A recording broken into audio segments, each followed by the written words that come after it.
رخصت ہو رہی ہے. حالانکہ باپ نے بڑی دعائیں مانگی ہوتی ہیں اچھا رشتہ مل جائے, ماں نے بڑی دعائیں مانگی ہوتی ہیں, تلاش کی ہوتے ہیں, لیکن پھر بھی رو رہے ہوتے ہیں. تو ان کے رونے کو دیکھ کے کوئی یہ نہیں کہتا چپ.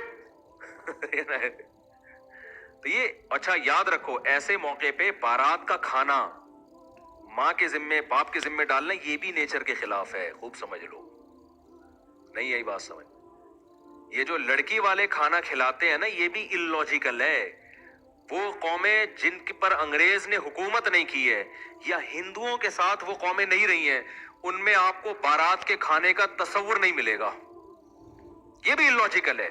وجہ اس کی ہے, میں تو ان چیزوں پہ شروع سے غور کرتا ہوں کہ مجھے اس کو شروع سے سمجھ میں ہی نہیں آیا بارات کا کھانا نا, کہ یار باپ کے گھر سے بیٹی رخصت ہو رہی, وہ کیوں کھلائے بھائی؟ آپ کہہ سکتے ہو خوشی ہو رہی ہے, ٹھیک ہے, خوشی انتہا کے اعتبار سے اس کا فیوچر بن رہا ہے, لیکن وہ دن ماں باپ کے لیے خوشی کا دن نہیں ہوتا, وہ دن ماں باپ کے لیے غم کا دن ہوتا ہے. این اس دن پہ کھانا کھلانا اور کھانا کھلانے کو یعنی ان کو مکلف بنانا کہ اس دن کو سیلیبریٹ کریں, یہ نیچر کے خلاف ہے. میں نے تو یہ بات شروع سے کر رہا تھا. پھر یہ جو ہمارے وزیرستان کے پٹھان لوگ ہیں, مسعودی قوم اور دوسری قومیں, مسعود قوم ہے نا اور دوسری قومیں, میں نے ان میں جا کے ریسرچ کی. میرے شاگرد بھی ہیں بہت سے وزیرستان کے. میں نے کہا یار تمہارے یہاں بارات کا کھانا, میں نے ان کو اپنا فلسفہ نہیں بتایا کہ میری رائے یہ کہ یار یہ نیچر کے خلاف لگتا ہے مجھے یہ کام. میں نے اپنا نہیں بتایا تاکہ ایسا نہ ہو کہ وہ جو آگے بیان دیں اس میں مجھے خوش کرنے کے لیے کوئی غلط بیانی سے کام لے. تو میرے شاگرد ہیں وزیرستان کے, انہوں نے بتایا کہ مجھے کہا کہ ہمارے ہاں جب بہن بیٹی رخصت ہوتی ہے تو وہ غم کا دن ہوتا ہے, وہ خوشی کا دن. لڑکا تو کھلاتا ہے کٹے ذبح کر کے, ٹھیک ہے نا, بے شک وہ شادی والے دن ہی کھلائے.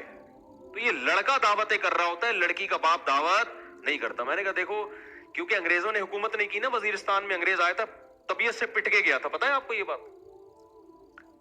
آپ کو پتہ ہی کچھ نہیں یار, دنیا میں ہو کیا رہا ہے. گورے نے جب 100 سال ہندوستان پہ حکومت کی ہے تو یہ وزیرستان کے علاقوں میں وہ حکومت نہیں. میں نے کتاب پڑھی ایک, اس زمانے میں گورے کی آرمی میں ایک لیفٹیننٹ تھا, اس نے اپنی کارگزاری بیان کی ہے کہ بہت پرانی, وہ تو بیچارہ دنیا سے چلا گیا ہوگا, تو اس نے کارگزاری بیان کی کہ ہندوستان سے جب ہم آتے تھے نا ادھر کے پی کے سے ہوتے ہوئے ادھر وزیرستان کی طرف آتے تھے تو کتنے پاپڑ یعنی ہمیں بیلنے پڑتے تھے.